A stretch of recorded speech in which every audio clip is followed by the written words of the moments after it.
Most people don't give a second thought to the chain sitting on their saw until it starts smoking or pulling to one side.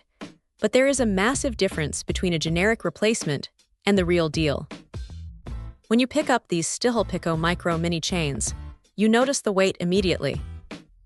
They feel precise, almost delicate compared to the heavy-duty stuff you might use for felling massive oaks, but that is exactly the point. This is a narrow kerf chain, which is a fancy way of saying it cuts a thinner path through the wood. Because it is removing less material with every pass, the saw doesn't have to work nearly as hard.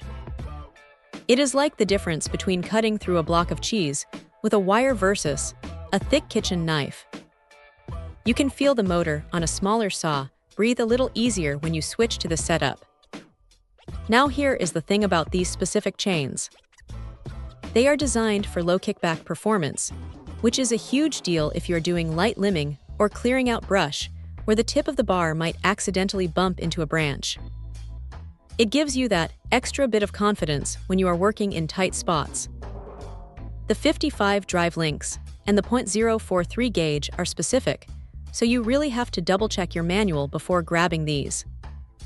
There is nothing more frustrating than getting a new chain out of the box, only to realize it is a hair too loose or won't seat properly in the groove.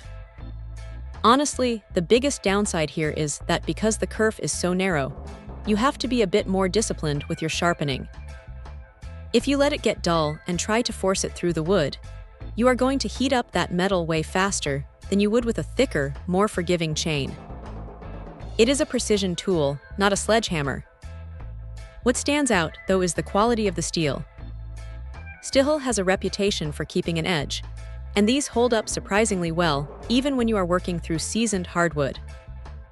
You get two in the pack, which is a smart move because having a backup ready to go means you aren't stuck in the middle of a project with a dull cutter. It is one of those small, practical upgrades that makes the whole experience of using a chainsaw feel less like a chore and more like a smooth, efficient process. It is not going to turn a toy saw into a professional logging machine, but for the homeowner or the person doing property maintenance, it is exactly the kind of reliable gear that just works. If you are running a smaller saw and you are tired of it bogging down, this is probably the easiest fix you can find. It is simple, it is genuine, and it does exactly what it says on the box without any unnecessary fuss. Check out the video description for updated price. And thank you for watching this video.